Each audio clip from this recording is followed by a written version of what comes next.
提到智能手表，不知道小伙伴们的第一印象是什么？智慧神器、韭菜必备。经常有小伙伴会问我，智能手表怎么选，和手环有没有差距？嘿，今天咱们就把各大手机厂的手表都整过来，给大家好好做一期推荐。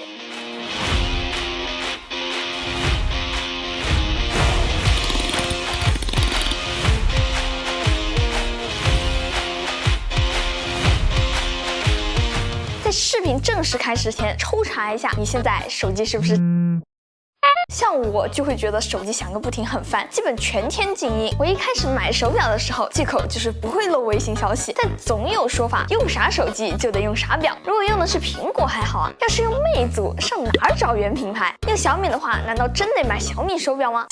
一个冷知识，其实各家的兼容性并没有想象中的那么差。除了 Apple Watch 只支持 iPhone， 三星在和谷歌贴之后不支持华为和 iPhone 以外，国产品牌的手表能和任意品牌的手机连接。至于功能，除了苹果以外，其他厂家的态度是能卖一个是一个，大家都会很尽力的去解决兼容性的问题。所以不同品牌之间的互联，在功能上面基本上没啥阉割，不能用的也基本上是不常用的功能。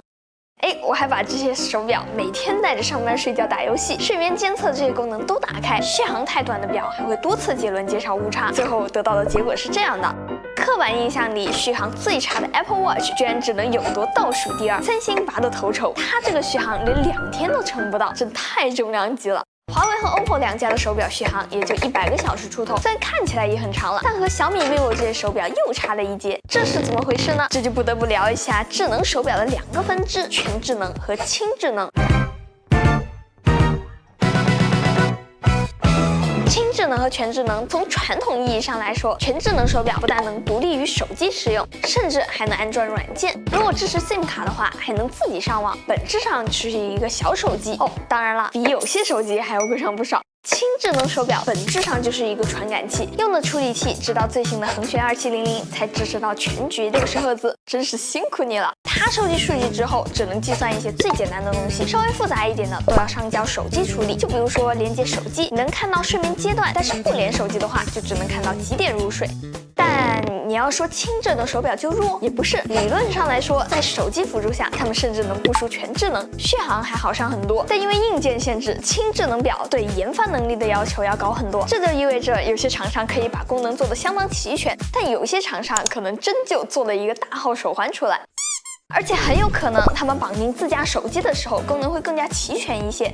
所以全智能手表功能是全，但续航也比较成问题。轻智能手表呢会更加良莠不齐，而好的那部分在95%的使用场景里面，体验都不比全智能的差，续航还要比全智能的好，价格还更便宜。小伙伴们会选择哪一种表呢？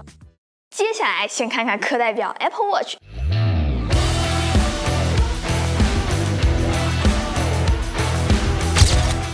这就是经典的全智能手表了，内置一颗 S9 芯片，力大专飞。苹果就是全智能手表的坚定支持者，而且从初代到现在已经9年了，这么多年下来，不只是软件不计其数，拼多多和华强北也贡献了无数配件的创意，这些是安卓手表完全无法比拟的。苹果在功能上也总有自己的想法，像我洗手的环从来就没闭上过，叫我站起来我也从来没有站起来过。最让大家诟病的续航，虽然乍一看在测试里面它能排到倒数第3，但往后一看只有3星，往前看跟优秀水平差了整整2天，基本上每天都要插缝找时间补能。但只要能接受这些缺点， Apple Watch 可以说是 iPhone 用户的唯一选择。但你看一下智能手表的市占率里面，苹果的这比率是真高啊。其实还是有一些道理的。首先，苹果表的外观确实是从每一个细节来看都找不到任何廉价的感觉，就连表带卡扣的设计都很细节。而且 Apple Watch 虽然贵，续航短，但是它在有电的时候是真的好用，做工最好，软件最多，屏幕最亮，系统维护时间最长。但这都是苹果世界的故事，咱们这一次真正要讨论的是安卓和鸿蒙的表。咱们先别看功能，先看一下哪个好看。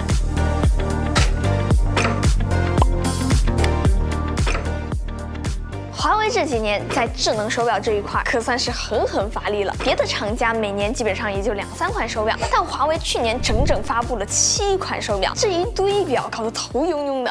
我给大家来介绍介绍吧。华为的表其实分成2个系列 ，Watch 和 GT。这里面的 Watch 系列走的是全智能路线，但是这个全智能又有一点不一样，它和 OPPO 一样有2个处理器，一个负责复杂的功能，一个负责简单的功能，可以说是撮合了全智能和轻智能2种手表进来，又要功能又要续航。而 Pro 呢，只是换了一下材质，定位精度更高一些。而华为的这个 GT 系列走的就是轻智能路线，在重量、续航这些地方简直赢麻了。而且这几年 GT 系列的设计比其他几家加起来都多，不但每一个系列设计不同，甚至就算是 GT4 大号和小号的设计都完全不同。严格来说，就连最高端的 Ultimate 系列都是 GT4 的 Pro、Max、Ultra 版，也是轻智能。但华为 GT 系列还就是我们前面夸的那种有钱有实力去开发的厂商。作为一款轻智能手表，它居然有这么多独特的功能，甚至还有 ECG 心电图。之前我们不是也去过华为健康研究中心吗？他们对健康是真的很认真，什么动捕系统、高原模拟、跑步机都带压力分布。华为的表还有一些长线的功能，他们能通过监测一段时间内身体的数据来评估身体健康。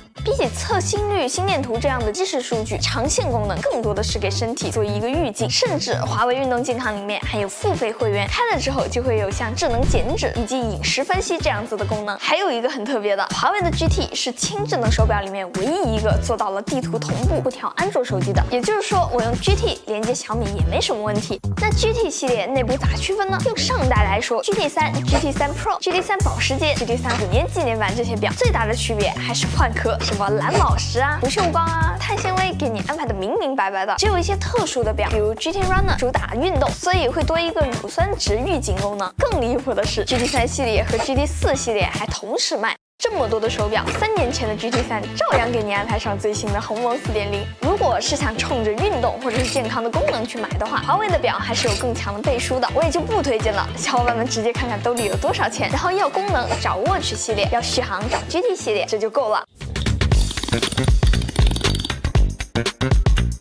接下来先看看新的手表。别看三星手机在国内卖不出去了，这手表还真有一些别家都没有的特点。智能手表很不好用的地方就是触摸操作，整个屏幕也没比手大多少，所以为了简化操作，大多数的智能手表都有一个表冠，滚一滚就可以选择。三星就很有创意了 ，Watch 6 Classic 把它做成了表圈，苹果震动很强是吧？我直接物理反馈。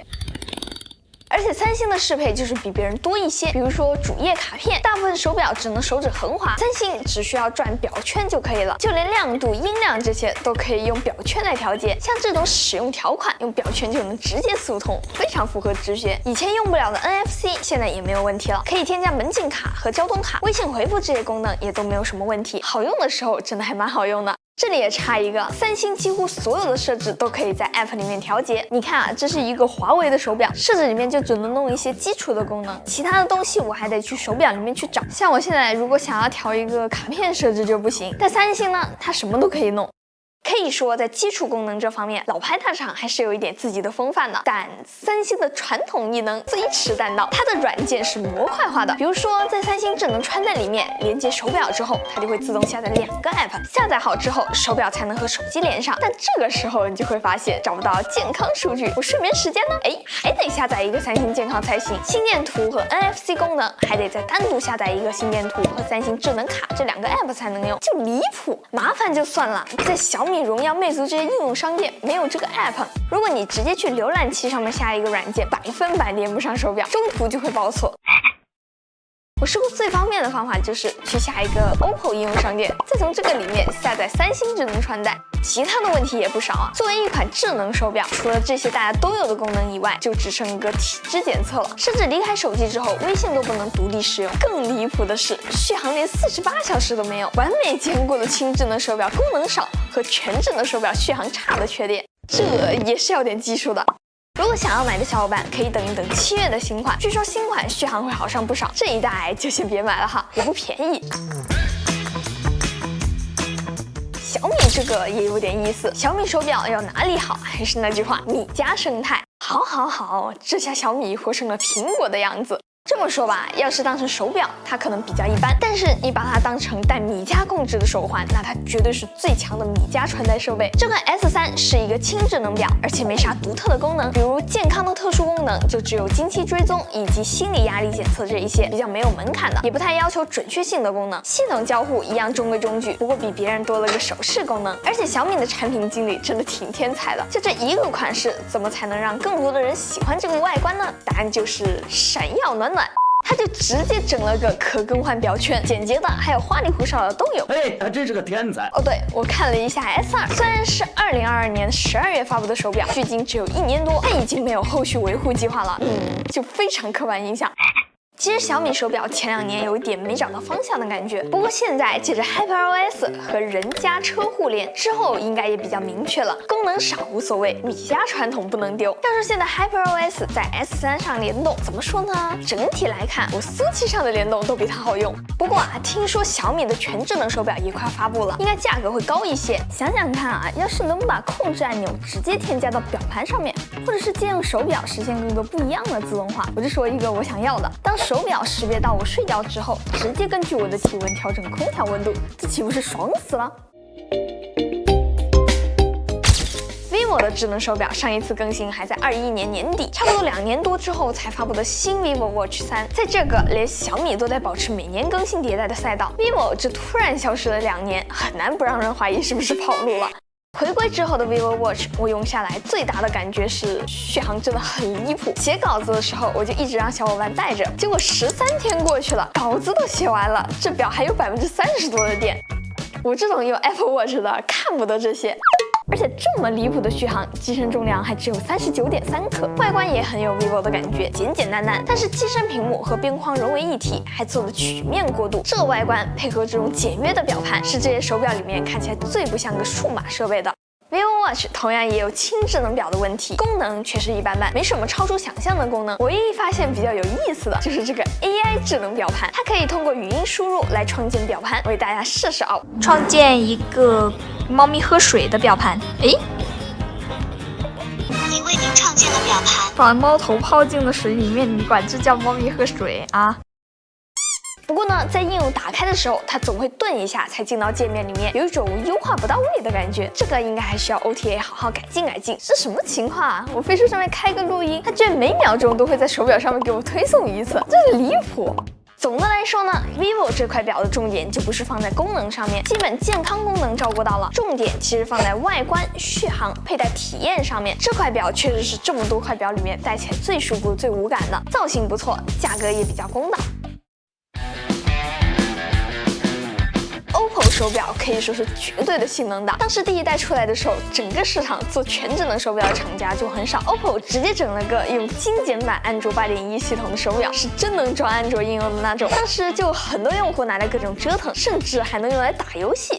这么多年发展下来 ，OPPO Watch 还是继续对料，充电速度当之无愧的 T0级别，比某些旗舰手机都要快，功能基本上都比较齐全，还总能整一些花活，比如之前的60秒微体检，甚至还被华为借鉴了过去，能根据心率、体温、心电这些是否正常来判断身体的状况。就连手机端的 App，OPPO 也是国内几家里面做的最好的，广告很少，页面的逻辑很清晰，首页记录的是每次体检、心电图的结果，健康页显示的也就是手表检测的各种数据，后面的运动和设备页面也是这样子的，在什么页面就显示什么内容。UI 的设计也非常简洁。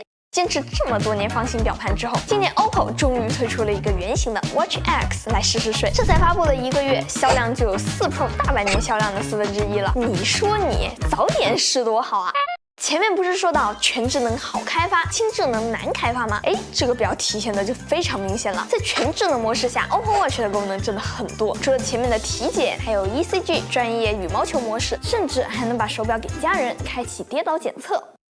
再切换到轻智能模式，它的功能甚至不如 vivo， 就睡眠、血氧和心率这些。不过续航也直接做到了10多天，真大号手环是吧？ OPPO 的表基本价格在2000左右，但还别说，在全智能手表里面也算是非常便宜的了。你看看另外几台市场，三星、华为、苹果都不是啥便宜的主。所以如果你想要一个功能强、流畅、系统潜力还比较大的表，OPPO 居然还挺有性价比的。那视频到这里也快结束了，不知道小伙伴们看到这里，觉得现在的智能手表都是什么样呢？苹果每年只发1、2款，华为搞机海战术，好家伙，惊喜适合您。在我看来，现在整个智能手表市场说是鱼龙混杂也不过分。那些认真做手表的厂家做出来的产品，可比某些摸鱼的厂家厉害多了。如果没有原厂亲见，那是真的可以购买其他厂家的手表的。OK， 那么这期视频到这里就结束了。如果这期视频对你有所帮助的话，记得给我点赞、3连关注哦，这对我来说非常重要。那么我是千里，咱们下期再见吧，拜拜。